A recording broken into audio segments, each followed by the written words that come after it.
दोस्तों आज की पूरी वीडियो भारत में अंग्रेज द इंग्लिश इन इंडिया पर आधारित है।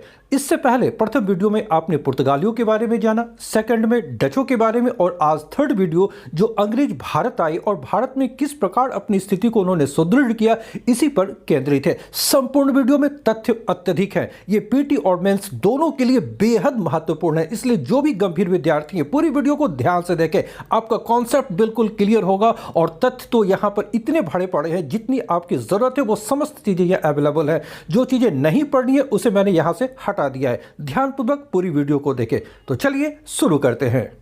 भारत में अंग्रेजों का आगमन डचों के बाद होता है। दोस्तों, ब्रिटिश ईस्ट इंडिया कंपनी की स्थापना डच ईस्ट इंडिया कंपनी से पहले हो चुकी थी, किंतु उनका भारत आगमन डचों के बाद हुआ है। प्रारंभ में अंग्रेजों को डचों से और बाद में फ्रांसीसियों से प्रभुता यानी सॉवरेनिटी के लिए संघर्ष करना पड़ा। याद रखिएगा, शुरुआती दौर में अंग्रेजों को सबसे ज्यादा डचों से और बाद में फ्रांसीसियों से भारत में अपनी प्रभुता स्थापित करने के लिए संघर्ष करना पड़ा था, किंतु अंग्रेज इसमें सफल हुए और भारत के व्यापार और राजनीति पर इनका एक छत्र अधिकार कायम हो गया। दोस्तों, सबसे पहले ब्रिटेन या इंग्लैंड की भौगोलिक स्थिति पर ध्यान दें। इंग्लैंड जहां पर बसा हुआ है वो उत्तरी अटलांटिक महासागर और आर्कटिक सागर के मध्यवर्ती क्षेत्र लगभग है। यूरोप से ये इंग्लिश चैनल के द्वारा अलग है, यानी ब्रिटेन के चारों ओर जल है यानी समुद्र है और वो स्थल भाग से कटा हुआ राष्ट्र है। इसलिए इंग्लैंड के लोगों को व्यापार के लिए, अन्य चीजों के लिए स्थल भाग यानी दूसरे देशों पर आश्रित होना स्वाभाविक सी बात थी। जब यूरोप की दो अन्य शक्तियां पुर्तगाली और डच व्यापार के लिए अपने देश से निकलकर पूर्वी देशों की ओर जाना आरंभ कर चुके थे, तो ऐसे में इंग्लैंड के व्यापारी कहां पीछे रहने वाले थे। अतः उन्होंने भी यह निर्णय लिया कि वो भी अब पूर्वी देशों के साथ व्यापार को आगे बढ़ाएगा। सबसे पहले इंग्लैंड के कुछ व्यापारियों ने लंदन में लॉर्ड मेयर की अध्यक्षता में पूर्वी द्वीप समूह जो ईस्ट इंडीज कहलाते हैं के साथ व्यापार करने के लिए 1599 ईस्वी में एक कंपनी का गठन किया। ध्यान रखें, सबसे पहले इंग्लैंड के व्यापारियों ने 1599 में एक कंपनी का गठन किया लंदन में। किसकी अध्यक्षता में? लॉर्ड मेयर की अध्यक्षता में। इस नई कंपनी का नाम रखा गया the governor and company of merchants trading into the east Indies. England की महारानी एलिजाबेथ प्रथम ने 31 दिसंबर 1600 ईस्वी में, यह तारीख है 31 दिसंबर 1600 ईस्वी में, एक आज्ञा पत्र अथवा अधिकार पत्र जिसे चार्टर कहा जाता है के द्वारा पूर्वी देशों के साथ व्यापार करने का एकाधिकार उन्हें प्रदान किया। यानी ये जो एक नई कंपनी स्थापित हुई थी, जो मात्र एक साल पुरानी कंपनी थी, उसे महारानी एलिजाबेथ प्रथम जो उस वक्त इंग्लैंड की महारानी थी ने 31 दिसंबर 1600 यानी 1600 ईस्वी का जो अंतिम दिन था 31 दिसंबर, उस दिन उन्हें आज्ञा पत्र या अधिकार पत्र जिसे चार्टर कहा गया है उसे प्रदान किया कि वे पूर्वी देशों के साथ व्यापार कर सकते हैं और ये एकाधिकार उन्हें दिया गया कि इसके सिवा और कोई दूसरी कंपनी ये नहीं कर सकती है। प्रारंभ में यह अधिकार जो मोनोपोली थी वो 15 वर्षों के लिए इस कंपनी को दी गई थी। याद रखिएगा, आरंभिक स्टेज में मात्र 15 वर्षों के लिए ही उसे ये एकाधिकार या चार्टर प्रदान की गई थी। दोस्तों, इस नई नवेली कंपनी जिसे पूर्वी देशों के साथ व्यापार का एकाधिकार प्रदान किया गया था, इसमें करीब 217 जी हाँ 217 साझेदार या पार्टनर थे या शेयर होल्डर्स थे। तो इतनी बड़ी संख्या में जहां शेयर होल्डर्स या पार्टनर हों तो स्वाभाविक है ऐसी कंपनी के प्रबंधन के लिए एक समिति बनाई गई, जिसमें एक निदेशक डायरेक्टर होते थे, एक उप निदेशक या डिप्टी डायरेक्टर थे और 24 अन्य सदस्य भी होते थे। इन्हें कंपनी में शामिल व्यापारियों की आम सभा द्वारा चुना जाता था। जो भी इस प्रबंधन कमेटी के मेंबर होते थे उन्हें व्यापारियों की आम सभा द्वारा चुना जाता था और यही समिति कोर्ट ऑफ डायरेक्टर्स कहलाती थी, जिसे हिंदी में कहते हैं निदेशक मंडल। इसी बीच 1603 ईस्वी में इंग्लैंड की महारानी एलिजाबेथ प्रथम की मृत्यु हो जाती है। उसके बाद उनके उत्तराधिकारी जेम्स प्रथम इंग्लैंड के सम्राट बने। यानी अब ध्यान रखिएगा कि जेम्स प्रथम 1603 ईस्वी से इंग्लैंड के सम्राट हैं। अब कंपनी की गतिविधियों पर ध्यान दें। आरंभ में इस अंग्रेज कंपनी ने भारत आने का प्रयास नहीं किया। ध्यान रखिएगा, भारत आने का प्रयास आरंभ में इन्होंने नहीं किया था, बल्कि पूर्वी द्वीप समूह जो ईस्ट इंडीज है उसकी तरफ इनका ध्यान था। उनकी प्रारंभिक यात्राएं सुमात्रा, जावा और मलक्का के लिए हुई थी, जो इंडोनेशियाई क्षेत्र, जो ये इलाके यहाँ मैप में आप देखिए। पूर्वी देशों की ओर जाने के लिए अंग्रेजों ने उसी जलमार्ग का अनुसरण किया था जिस जलमार्ग से होकर इनसे पहले डच और डचों से पहले पुर्तगाली दक्षिण पूर्वी एशियाई यानी इंडोनेशिया, जावा, सुमात्रा के क्षेत्र में जा चुके थे। अंग्रेजों का पहला जहाज 1601 ईस्वी में इंडोनेशिया के मसाला द्वीपों पर पहुंचा, किंतु वहां पुर्तगालियों का आधिपत्य था। पहले से ही पुर्तगाली वहां पर जमे हुए थे, अतः बाध्य होकर अंग्रेजों को भारत की तरफ मुड़ना पड़ा। इस दिशा में प्रथम महत्वपूर्ण प्रयास कैप्टन हॉकिंस ने किया। याद रखिएगा, पहला व्यक्ति जो अंग्रेज था कैप्टन हॉकिंस, वो भारत आने का प्रयास किया। वह राजा जेम्स प्रथम का पत्र लेकर 1608 ईस्वी में अपने हेक्टर जहाज से सूरत बंदरगाह पर पहुंचा। यहाँ पर जो फैक्ट्स हैं, जो तथ्य, वो ध्यान में रखिएगा कि किनका पत्र लेकर वो भारत आया था। चूंकि इस वक्त याद है अब सम्राट हैं जेम्स प्रथम इंग्लैंड के, तो उनका पत्र लेकर 1608 ईस्वी में वह सूरत बंदरगाह पर पहुंचा अपने जहाज हेक्टर से। उनके जहाज का नाम है हेक्टर। दोस्तों, हॉकिंस पहला अंग्रेज था जिसने समुद्र के रास्ते भारत की भूमि पर कदम रखा था। इसकी जो प्रमुख विशेषताएं थी वो ये थी कि हॉकिंस तुर्की भाषा और फारसी भी इसे आती थी। वह अकबर के नाम जेम्स प्रथम का पत्र लेकर मुगल बादशाह जहांगीर के दरबार में पहुंचा था। संभव है जिस वक्त जेम्स प्रथम का पत्र हॉकिंस को मिली थी उस वक्त अकबर जीवित हो, या फिर जेम्स प्रथम को इसकी जानकारी नहीं हो कि अकबर अब इस दुनिया में नहीं रहे। जो भी हो, हॉकिंस के पास जो पत्र थी वो जेम्स प्रथम की लिखी हुई या उनके द्वारा दी गई पत्र थी। किन के नाम थी? मुगल बादशाह अकबर के नाम थी। लेकिन जब वो हॉकिंस भारत पहुंचता है तो अब यहाँ गद्दी पर जहांगीर आसीन रहते हैं, आसीन होते हैं, क्योंकि 1605 में ही अकबर की मृत्यु हो चुकी होती है। दोस्तों, ध्यान रहे कि हॉकिंस को फारसी आती थी, तुर्की आती थी, इसलिए दरबार में उन्होंने जहांगीर से फारसी भाषा में ही बात की। जहांगीर हॉकिंस से मिलकर काफी प्रसन्न हुआ और अंग्रेजों को सूरत में बसने की आज्ञा प्रदान कर दी।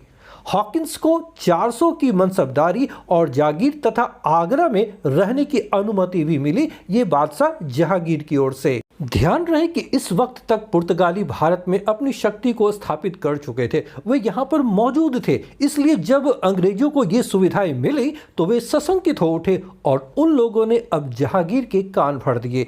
इतनी बात ही नहीं थी, अब सूरत के व्यापारियों ने भी अब इस नए व्यापारी वर्ग का विरोध किया, यानी अंग्रेजों का विरोध किया। और इसके कारण जहांगीर ने हॉकिंस को जो अनुमति दी थी, जो अधिकार या जागीरें दी थी, उसे उन्होंने रद्द कर दी। लेकिन अंग्रेजों ने सूरत को छोड़ा नहीं था, वे पश्चिमी तट पर मौजूद थे। 1611-12 में कैप्टन हेनरी मिडल्टन और कैप्टन बेस्ट ने ताप्ती नदी के मुहाने पर, जैसा कि मालूम है कि ताप्ती नदी के मुहाने पर ही आज सूरत शहर बसा हुआ है, तो इसी मुहाने के पास ही स्वाली एक जगह थी, वहीं पर अंग्रेजों और पुर्तगालियों के बीच युद्ध होते हैं। इस समुद्र युद्ध में पुर्तगाली बेड़ा परास्त हुआ, अंग्रेजों की विजय हुई थी। पुर्तगालियों को पराजित करने के कारण जहांगीर अंग्रेजों से प्रभावित हुआ। ध्यान रहे, आरंभ में भले ही जहांगीर ने अंग्रेजों को दी गई सुविधाएं वापस ले ली, लेकिन पुर्तगाली उन्हें खटक रहे थे, क्योंकि समुद्री क्षेत्र में, जो पश्चिमी समुद्री क्षेत्र था जहां सूरत मुगलों का एक बड़ा बंदरगाह था, उन समुद्री इलाकों में पुर्तगालियों का नियंत्रण था और वो इससे मुक्त होना चाहते थे। पुर्तगालियों को पराजित करने के कारण जहांगीर अंग्रेजों से प्रभावित हुआ और 1613 में उसने अंग्रेजों को सूरत में स्थायी कारखाना स्थापित करने की अनुमति दे दी। दोस्तों, जैसा कि मालूम है, कारखाना का मीनिंग तो आप समझ रहे होंगे। कारखाना कोई प्रोडक्शन केंद्र नहीं था, कोई मैन्युफैक्चरिंग वहाँ नहीं होती थी, बल्कि वो क्या था, एक व्यापारिक स्थल था। वहाँ गोडाउन होते थे उनके, जहाँ पर वे माल को ला के रखते थे या व्यापार करने के लिए वो अपना केंद्र बनाया था, जिसे कारखाना कहा जाता था। सूरत यानी पश्चिमी तट पर अनिश्चितता के कारण अंग्रेज इतने दूरदृष्टि वाले थे कि वो पूर्वी तट पर ध्यान देना आरंभ कर चुके थे। 1611 में उन्होंने मुसलीपट्टनम में अपनी व्यापारी कोठी कायम कर ली थी। जैसा कि मालूम है, मुसलीपट्टनम आंध्र प्रदेश का तटीय नगर है और यही वो केंद्र है जहां पर डचों ने सबसे पहले अपनी फैक्ट्री डाली थी। तो उसी मुसलीपट्टनम में 1611 में अंग्रेजों ने अपनी एक व्यापारी कोठी या कारखाना कायम कर ली थी, क्योंकि वो जो इलाका था वो गोलकुंडा राज्य का एक प्रमुख बंदरगाह था। दोस्तों, अब 1615 में एक दूसरे अंग्रेज सर टॉमस रो, नाम याद रखिएगा, सर टॉमस रो, वो जेम्स प्रथम का राजदूत बनकर मुगल दरबार में पहुंचा था, यानी जहांगीर के दरबार में पहुंचा था। कब? 1615 में। सर टॉमस रो का मुख्य उद्देश्य भारत के समुद्री तटों पर अंग्रेजी कोठियां कायम करने के लिए आज्ञा प्राप्त करना था। याद रखिएगा, सर टॉमस रो का मुख्य उद्देश्य क्या था कि तटीय इलाकों में व्यापारिक कोठियां यानी व्यापार करने की अनुमति मिले, आज्ञा मिले, ये वो चाहते थे। राजकुमार खुर्रम, जो बाद में शाहजहां बनते हैं, ने टॉमस रो का विरोध किया था। उस समय वो खुर्रम राजकुमार थे, उन्होंने इसका विरोध किया था।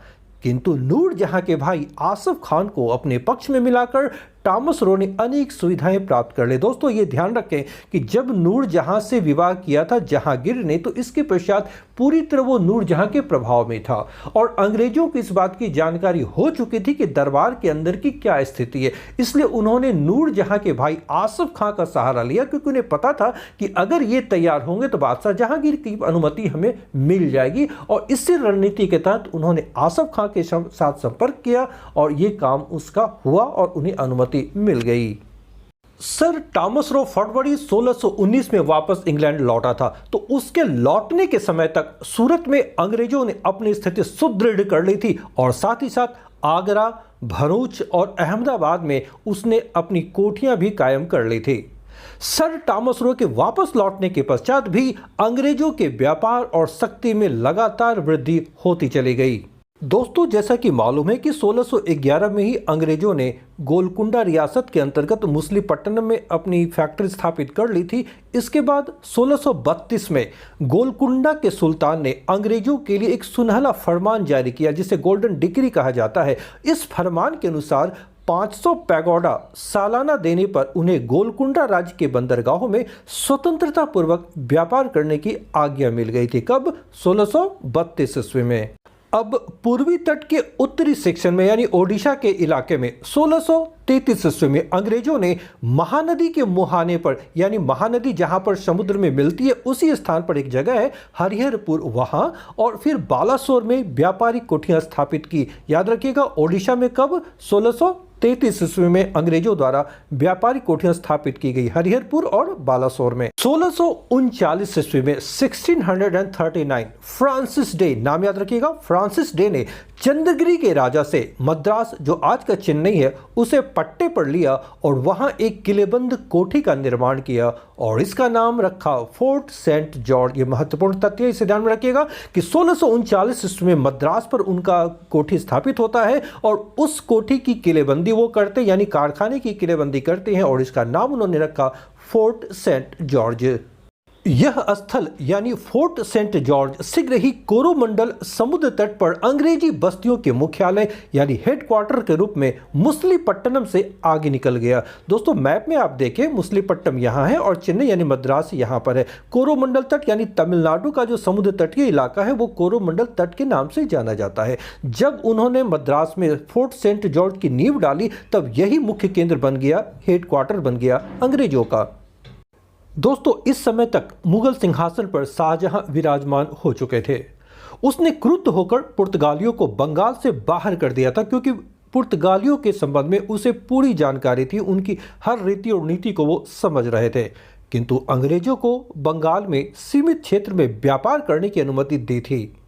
एक अंग्रेज चिकित्सक गैब्रियल बफ्टन, याद रखिएगा चिकित्सक यानी डॉक्टर थे गैब्रियल बफ्टन, उसने शाहजहां की बीमार पुत्री का सफलतापूर्वक इलाज किया था। इससे अंग्रेजों के लिए अनेक व्यापारिक सुविधाएं प्राप्त हो गई थी। 1650 ईस्वी के एक फरमान के अनुसार बफ्टन को 2 जहाजों के साथ बंगाल में बिना चुंगी दिए व्यापार करने की आज्ञा मिली थी। 1651 ईस्वी में ब्रिजमैन के अधीन हुगली में अंग्रेजों ने एक फैक्ट्री की स्थापना की। ध्यान रखें कि ये जो नाम यानी हुगली पश्चिम बंगाल में है वर्तमान में, तो बंगाल में अंग्रेजों का आगमन होता है 1651 में, जब ब्रिजमैन ने वहां पर एक फैक्ट्री डाली थी। किनके रीजन में? तो याद रखिएगा मुगल बादशाह शाहजहां है केंद्र में। इसके पश्चात पटना, ढाका, कासिम बाजार और राजमहल में भी कोठियां स्थापित की गईं। दोस्तों अंग्रेज भारत के विभिन्न हिस्सों में अपनी फैक्ट्रियां स्थापित करते जा रहे थे, तो एक स्वाभाविक सा प्रश्न खड़ा होता है कि आखिर वो व्यापार किन चीजों का किया करते थे। तो जिस समय बंगाल में उन्होंने फैक्ट्री डाली 1651 ईस्वी में, इस समय तक उनकी जो व्यापारिक वस्तुएं थी वो मुख्य रूप से रेशम, फुटकर बेचे जाने वाले सूती कपड़े, सोरा और चीनी थी।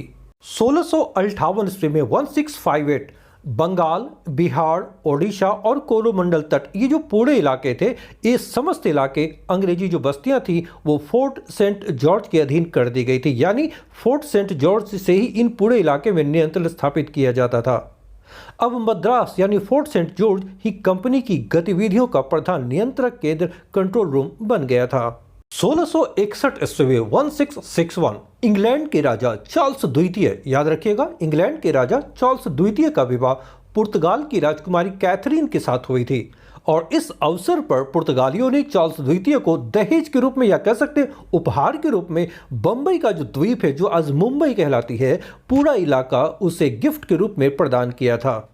याद रखिएगा कि जिस वर्ष चार्ल्स द्वितीय का विवाह हुआ यानी 1661 ईस्वी में, उसी वर्ष इस सम्राट ने ईस्ट इंडिया कंपनी, जो अंग्रेजी कंपनी थी, उसे सनद प्रदान की। सनद का मतलब उसे अधिकार पत्र अथवा इसे चार्टर कह सकते हैं, उसे प्रदान की। इसमें क्या था, अब इस सनद या चार्टर के द्वारा जो उसे अधिकार दिए गए, उनमें सिक्के ढालने का, पूर्व में बसे हुए अंग्रेजी प्रजाओं पर न्याय शासन चलाने का और क्रिस्तान राष्ट्रों के साथ, यानी जो राष्ट्र क्रिश्चियन राष्ट्र नहीं है वैसे राष्ट्रों के साथ युद्ध अथवा संधि करने का अधिकार दिया गया। इसके बाद 1668 ईस्वी में 1668 एडी में चार्ल्स द्वितीय ने बंबई का द्वीप, जो आज मुंबई का द्वीप है, वो 10 पाउंड वार्षिक किराए पर ईस्ट इंडिया कंपनी को दे दिया। वो द्वीप समूह जो पुर्तगाल ने ब्रिटेन के सम्राट को सौंपा था, अब ब्रिटेन के सम्राट ने इसे 10 पाउंड वार्षिक किराए पर ईस्ट इंडिया कंपनी को सौंप दिया। दोस्तों, बंबई वो जगह थी जहां पर अंग्रेजों का अब पूरी तरह अधिकार था। अतः 1687 ईस्वी में 1687 में सूरत की जगह बंबई अंग्रेजों की मुख्य व्यापारिक बस्ती बन गई थी। बंबई जब हाथ में आ गई तो इससे ईस्ट इंडिया कंपनी की भारत में स्थिति सुदृढ़ हो गई। किंतु इस समय हालात ऐसे थे जिसके कारण कंपनी के संचालकों को अपनी सुरक्षा के विषय में चिंतित कर दिया था। तो उस समय के जो हालात थे उसे आप ध्यान से देखें। उनमें सबसे पहला प्रमुख कारण था कि मुगलों की गिरती स्थिति, मराठों एवं अन्य दक्षिण भारतीय स्वतंत्र राज्यों का उदय। दोस्तों, इसमें शिवाजी का उत्थान हो चुका था। मराठे अपनी शक्ति को लगातार बढ़ाते जा रहे थे। तीसरा, बंगाल में अराजकता की स्थिति और चौथा, सामुद्रिक लुटेरों का प्रकोप। ऐसे हालात में अंग्रेजों ने स्वयं अपनी सुरक्षा का प्रबंध करने का निश्चय किया। अपनी शक्ति का प्रदर्शन करने के लिए उसने चटगांव पर अधिकार करने का और फिर पुर्तगालियों के हाथों से सालसेट को छीनने का भी प्रयास किया। अक्टूबर 1686 में अंग्रेजों ने हुगली को लूट लिया था। ये तथ्य याद रखिएगा कि हुगली की लूट अंग्रेजों ने कब की थी, तो 1686 ईस्वी में। किसके रीजन में? औरंगजेब के काल में। किंतु औरंगजेब द्वारा पराजित होने पर वे हुगली से भाग खड़े हुए। औरंगजेब जो उस समय मुगल बादशाह थे, उनके द्वारा अंग्रेजों को पराजित किया गया और अब अंग्रेज वहां से भाग खड़े हुए। कहां भागे? बंगाल की खाड़ी में ही एक द्वीप था जो बिल्कुल ज्वारीय द्वीप था, वहां वे पहुंच गए। और वहां पहुंचने के पश्चात जॉब चार्नाक ने, जो एक अंग्रेज हैं, उन्होंने समझौते की बातचीत शुरू कर दी। दूसरी ओर कैप्टन विलियम हीथ ने 1688 ईस्वी में बालासोर में मुगल किलेबंदी को नष्ट कर दी। ये बालासोर का जो किला था वो मुगलों के अधीन था, उसे उसने नष्ट कर दी। और इसी साल यानी 1688 में सूरत में मुगल जहाज को भी अंग्रेजों ने लूट लिए। अंग्रेजों की इन कार्रवाइयों से परेशान होकर औरंगजेब ने 1690 में, कब? 1690 में हर्जाना चुकाने पर अंग्रेजों को क्षमा कर दिया और उन्हें अबाध गति से व्यापार करने की आज्ञा प्रदान कर दी। साथ ही अंग्रेजों को बंगाल में 3000 रुपये सालाना चुंगी देने के बदले में बिना रोक टोक व्यापार करने की भी आज्ञा दी।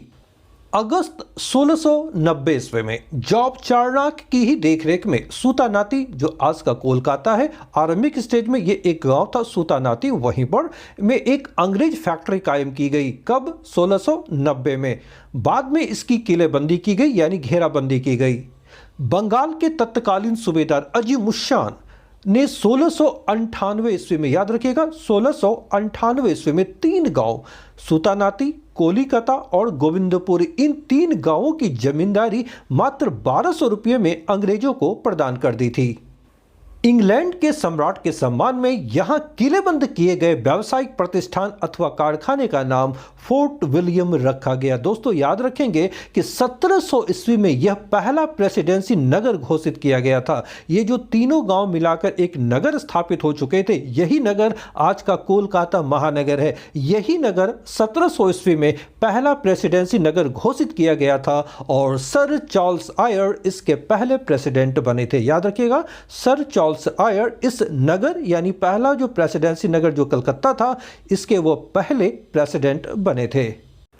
यही नगर कालांतर में कलकत्ता नगर के रूप में प्रसिद्ध हुआ। जी हां, कोलकाता नगर जो आज है वो 1774 से 1911 ईस्वी तक ब्रिटिश भारत की राजधानी रहा था। याद रखिएगा, ये पीरियड 1774 से 1911 तक कलकत्ता ब्रिटिश भारत की राजधानी रहा था। जैसा कि मालूम है कि बाद में 1912 में कलकत्ते के स्थान पर दिल्ली ब्रिटिश भारत की राजधानी हो गई थी। दोस्तों याद रखेंगे कि 17वीं शताब्दी के अंत तक आते आते अंग्रेज अपनी आंतरिक और बाह्य स्थिति सुदृढ़ कर चुके थे। अब अंग्रेजों ने भारत में अन्य व्यापारिक कंपनियों, जो अन्य यूरोपियन कंपनियां थी वे, एवं मुगलों के विरोधियों के साथ संघर्ष एवं मैत्री की नीति अपनाई। भारत में ब्रिटिश ईस्ट इंडिया कंपनी का सबसे कड़ा मुकाबला फ्रांसीसियों के साथ हुआ था, जिसमें फ्रांसीसी पराजित हुए थे और अब भारतीय व्यापार एवं राजनीति पर अंग्रेजों के बलात् अधिकार का युग आरंभ हो चुका था। फ्रेंड्स, भारत में अंग्रेजों के आगमन के पश्चात उन्होंने कैसे भारत में अपनी स्थिति सुदृढ़ की, इस संबंध में आपको अब जानकारी हो गई है। इसका ध्यान से दो बार रिवीजन कर लें, आपका कॉन्सेप्ट बिल्कुल क्लियर हो जाएगा, साथ ही तथ्य भी ध्यान में रहेंगे। इसके पश्चात मैं रिवीजन वाला वीडियो भी लाऊंगा और उसके पश्चात MCQs जाएंगे, तब आपका मॉडर्न हिस्ट्री में पूरी तरह कमांड हो जाएगा और आपको एग्जाम से अब डरने की आवश्यकता नहीं है। नेक्स्ट वीडियो हमारा फ्रांसीसियों से संबंधित होंगे। दोस्तों मैं ये कहना चाहूँगा, अगर ये वीडियोज़ आपको पसंद आ रहे हैं तो आप इसे लाइक अवश्य करें, दोस्तों के भी शेयर करें और अगर आप नए हैं तो चैनल को सब्सक्राइब अवश्य कर लें। ओके गाइज, मिलता हूँ नेक्स्ट सेशन में। Till then bye.